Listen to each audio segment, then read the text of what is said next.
change in the AI space to strategically integrating AI within our practice and our operations. Please make him welcome. Let's give it up for Tom McMahon.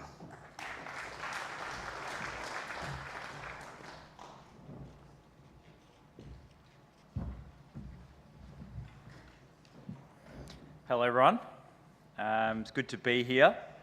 The coveted after lunch slot to talk about economic analysis. No doubt, I'll hold the room in rapture as you all sort of, struggle to get over your post-lunch sleepy phase, but let's see how I go. My name's Tom McMahon. I work at an economic consulting firm called Mandala, probably more accurately described. Here today to talk about AI. There's a lot of hype in AI. What I'm going to hopefully do is just set expectations at where we are right now. What do we know about the technology? Where's it going? How well does it work? What can you use it for? And what do we know about the adoption of AI in vet occupations and in the sector more broadly? I spoke at this conference last year about where we expected AI to go. In the year that we've had since that talk that I gave last year, we've learned a lot more about what's actually happening in workplaces across Australia and also globally. So I'm going to talk you through those results today. Before I jump in to the content though, I'd like to just sort of get a sense of where the room is on an AI adoption front as well. So can you put your hand up if you've used AI tools like ChatGPT or Microsoft Copilot ever? So that's more or less everyone, I think. Put your hand up if you've used it in the last month. What about in the last day? Yeah, great. What about in the last hour? Not bad, actually. What about right now? Yeah, awesome. Okay, so I think that's really reflective of what we're seeing, right? Which is that people are finding a lot of use out of these technologies and are adopting them, particularly people in white-collar jobs like we have in the room today.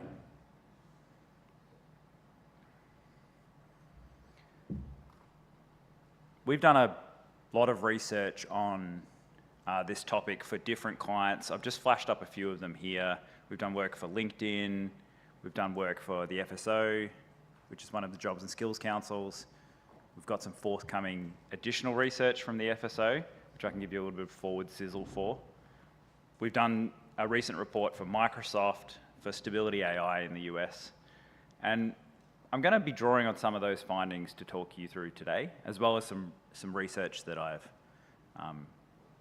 stolen from other people I think have done really good work. We know that AI has made some remarkable advances and it's continuing to improve. We now have a much better understanding of the strengths and weaknesses of AI. We know it's opening up potentially massive economic opportunities, and it's no longer a theoretical question, as we can see by the hands raised in the room today. We can see more about how different sectors are adopting AI and what that means for economic opportunity in those sectors, and that's also true of the vet sector. But we know that occupations that are traditionally educated through vet pathways have seen relatively low adoption of AI. That has some benefits, but there are also some drawbacks, which I'm going to talk about today. Technology isn't destiny. You all play a role in the education of the workforce, and therefore are a massive part of what is driving adoption of AI. And so you, perhaps more than anyone, have a really strong role to play in helping build an AI-ready workforce, which can allow people to capture opportunities. I'm going to go through each of these themes in turn. If people have questions, feel free to jump in as well. The charts are going to get pretty nerdy, so fair warning in advance, but I think that's probably suitable for this topic.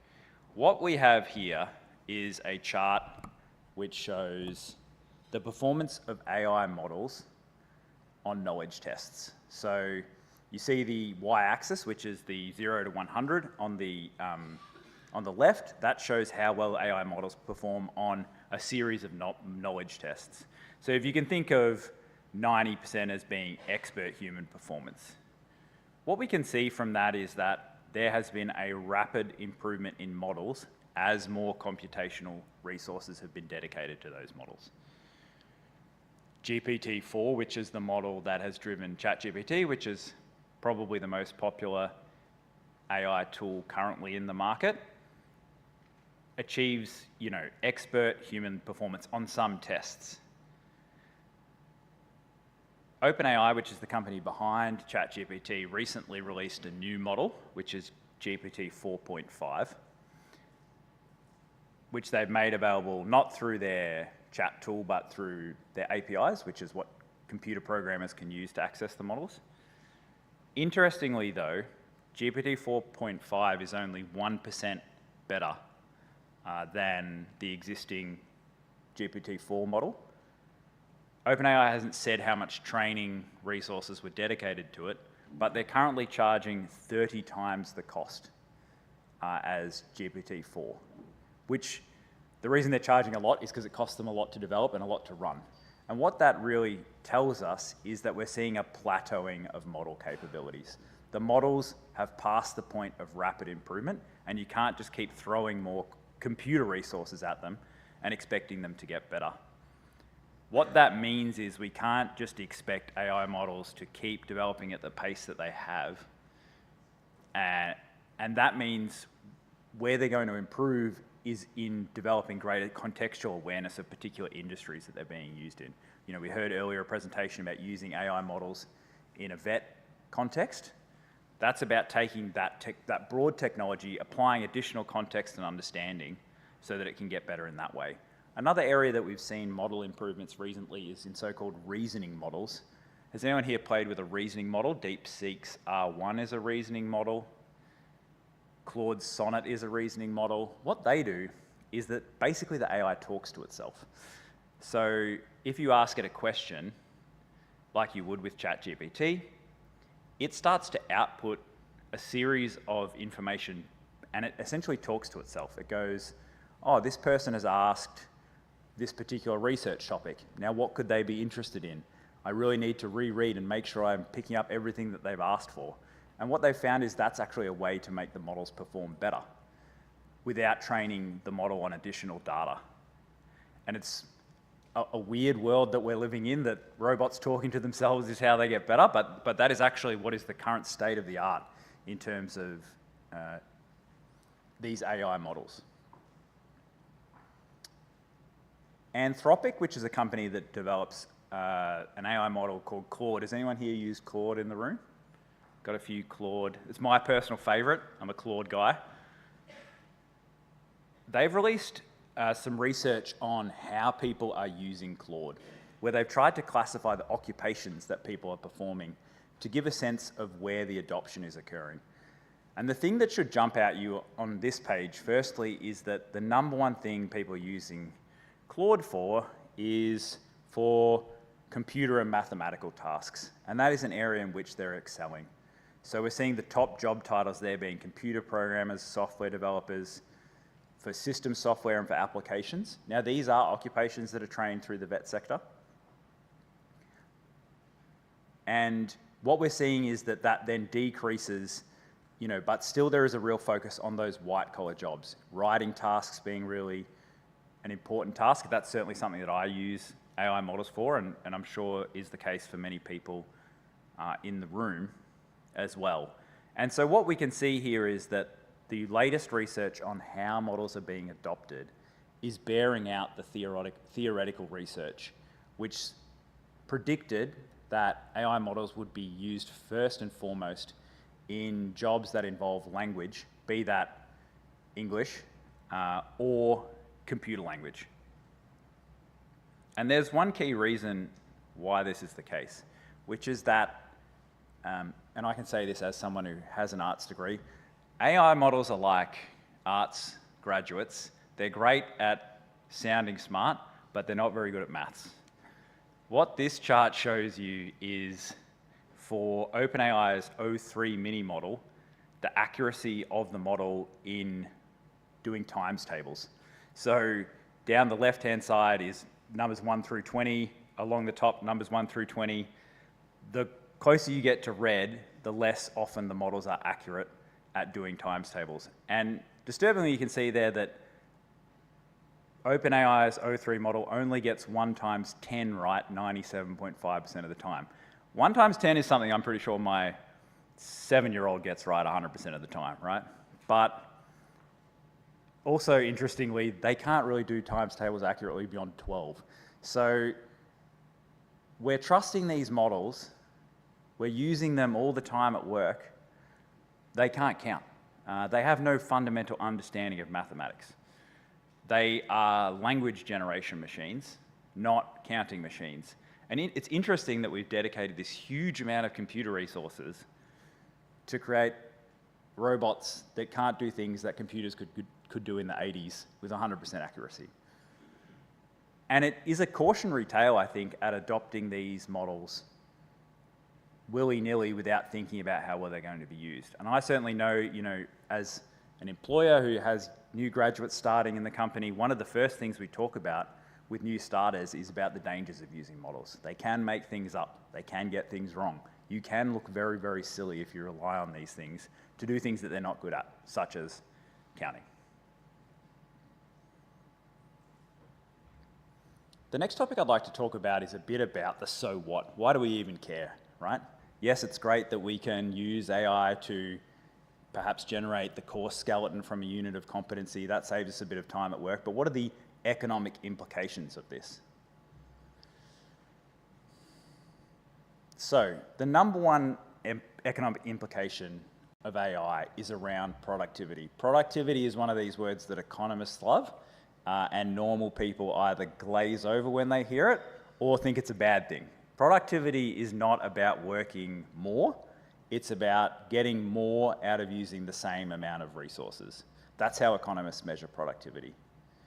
We know that productivity in Australia is poor at the moment. Productivity growth over the 3-year period to 2023 was only 1.18%. That's down around a third on the average from 2004 to 2007. And the reason that that matters is because productivity is ultimately what drives living standards. Greater productivity means higher wages mean higher living standards. This is a problem that's been called out by both sides of politics, and no doubt is something that we'll be hearing about in the lead up to the next federal election. Jim Chalmers, the Treasurer, there's no more important structural problem in our economy than productivity. And when we think about all the things that we want as Australians, be that improved government services, better living standards, they all need to be paid for by productivity. And so it's interesting that at a time when we have this real challenge with productivity, these AI models have come along and potentially provide a really important opportunity for Australia to, in fact, get a lot better. And that's something we've seen perhaps in our individual jobs, but we need to multiply this across the economy. There are 2 ways in which economic value can be generated from AI. So improvements to existing industries and through new products and services. And I'm going to talk about both of these in turn. This is from some research that was done by Accenture, where they modelled the productivity benefits of AI for Australia. And what they found is that a fast adoption of AI by 2030 could lead to $115 billion in improved economic activity for Australia. Now, when you get into the billions of dollars, numbers get funny pretty quickly, right? It's kind of hard to conceive of what $115 billion is. But to take as an example, the NBN has cost Australia around $100 billion. So that is the kind of additional economic output that could generate massive investments in infrastructure. But Australians aren't just going to adopt generative AI tools, we're also going to build them. And so there is a really significant opportunity in developing the infrastructure and applications that go into AI. We've heard about an application of AI, but there are also a number of other layers in the AI value chain, or also what's called the AI stack.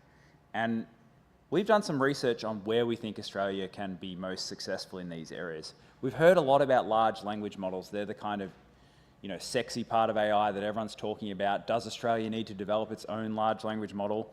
We would argue probably not. But we do need data centers to drive these models. We do need localized applications that can take the models and apply them to different industries. We know that there are firms across each of these value chain stages that are building the AI tools that we're going to use. And we've done some research on where we think Australia can be most competitive, which I'm going to just show on the next slide. So we broke the AI value chain down into 6 core components. And we find that the 3 areas that Australia is most likely to have a strong economic opportunity is in applications, which is taking those large language models and applying them to new contexts. And the implications for VET there are, we're going to need the skills to develop those localized applications. We're going to need the software engineers to develop those tools. We're going to need the database administrators. But also in terms of data and AI data centers, there's a really strong opportunity for Australia. And the implications for VET there is that we're going to need to build these data centers and operate them. And these are classic construction and operation jobs. And when we think about things like the renewable energy transition, these are going to be competing for those skills. So, we've seen a lot in the last presentation from Adam around how many additional electricians we're going to need to build the renewable energy transition, but we're also going to be competing for those skills to develop things like AI data centers as well.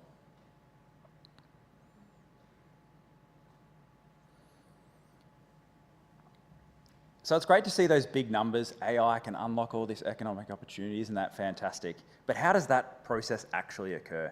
What I'd like to do in this next section is talk about the importance of broad-based adoption. If only a small segment of the population uses AI models and they only apply it to a small set of tasks, then it's not going to deliver these economic benefits that we're looking for, which is going to make it more challenging to pay for all the things that we want as a society. What we know to date is that large businesses are adopting AI more readily than small businesses. So this is research that AI Group conducted where they surveyed businesses to see how they're adopting it. And you can see that there is a really strong bias towards larger businesses adopting and using AI. We also know from other research from the Productivity Commission, for example, that found that small businesses only change around 1 business process each year and really struggle to adopt new technologies because they're busy, they've got to work with their clients, they're delivering on their current business needs. It's challenging to adopt technology. But the real paradox for Australia is that small businesses actually employ the majority of Australians. So small and medium businesses combined employ around 2/3 of all Australians. And so if these smaller businesses are not adopting AI, then it means we're not going to see these important economic benefits. What this chart here shows is also research from Anthropic, the developers of the Claude model, where they're looking at how different sectors are adopting AI. And I think what jumps out to you if you look at this chart is that, and this is using the US economy, is that the highest employment sectors in the US, so think transportation and material moving, food prep and servicing related, production services, healthcare support, construction and extraction. These jobs that I've highlighted in Navy are all VET jobs, right? These are jobs that people are predominantly trained through the VET sector. And they have some of the highest shares of employment, but relatively speaking, low adoption of generative AI tools. You can see there where the yellow dot is to the left of the blue dot, essentially. That means that there is a lower proportion of those conversations that are occurring using AI tools than there is of their employment in the labour market. The other huge disparity that you can see there is between the adoption of AI tools by software engineers versus their overall share of employment. And one thing I would call out there is that software engineers are already some of the highest paid occupations in Australia. And so if those occupations are going to be the ones that adopt AI tools the most quickly, we should see wages in those sectors go up. And so there's a real potential that we're going to see an increase in economic inequality from the adoption of generative AI tools as occupations that are already high income become more productive and can use them more quickly. And this, really shows the kind of challenge for the vet sector in terms of if people in these occupations are not using these tools, and of course there'll be some areas where they can't, right? If your job is to pick something up and put it down, ChatGPT is not going to be that helpful for you, right?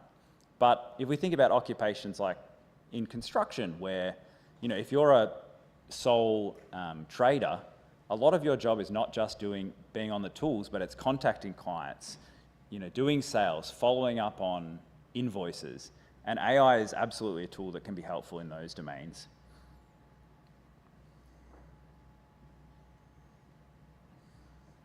Another relatively intense chart for you. This is for some research that we did with LinkedIn, where we mapped the skills of workers and how much their jobs would be complementary to AI versus being able to be replicated by AI. All of the jobs to the left of the kind of middle of the chart, as you look at it, are occupations that are relatively insulated from AI and have relatively low adoption. And again, I've called out some vocational education and training related occupations on this slide. So nurses, drivers, construction specialists, veterinary technicians, childcare providers. On the right-hand side of the chart, you see occupations that are likely to either be augmented by AI or disrupted by AI. So the occupations that are disrupted are the ones that are more likely to see automation occur, which means that we're probably going to see a reduction in the number of people who will be employed in those occupations. Translators, I'm not sure if you've used AI tools for translation. I lived abroad in Germany for a year and once was quite good at German. I'm kind of terrible at it now, but when I talk to German friends, I use the AI tools all the time to translate from English, and they work really, really well. And so if we think about occupations like that, translators, admin assistants, customer service representatives, I'm not sure if you've heard of it, but already there are businesses that are using AI to replace customer service occupations. And so, again, you see a real divergence where university-educated, high-income occupations are much more likely to have their occupations augmented by AI, and vet occupations are generally going to see relatively low adoption.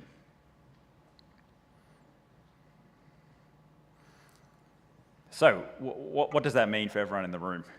What I'd like to do in the remaining time that I've got in the last 10 minutes is just talk about what I think are the implications for this for the vet sector and what can you do about it? Because I don't think that technology is destiny. I really think that we as people get to decide how we use technology, how we adopt it, how we teach it. I think there are real benefits and drawbacks from the exposure of vet occupations to AI.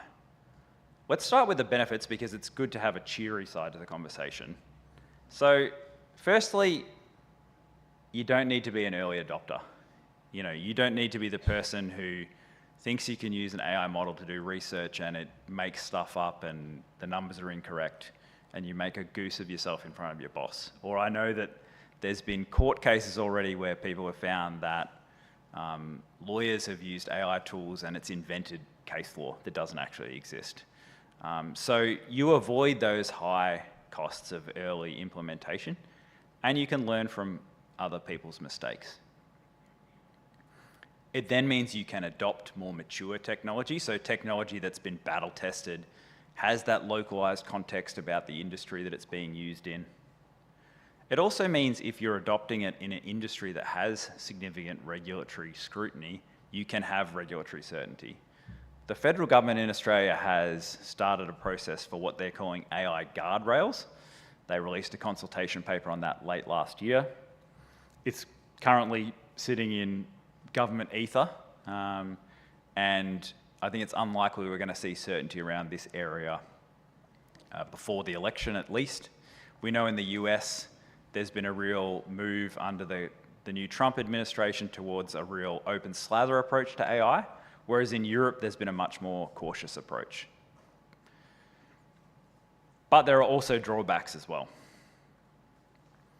There's a reduced level of innovation and productivity, and this is the really big one that I think people need to keep in their minds.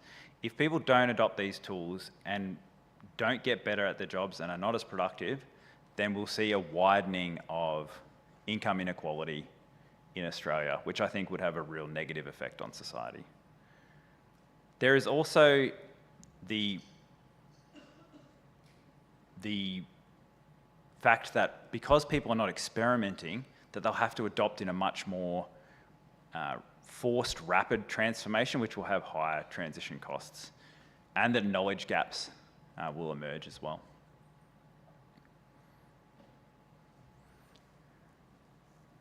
We really think that the vet sector shouldn't be passive in seeking to prepare graduates for maximising the benefits of AI.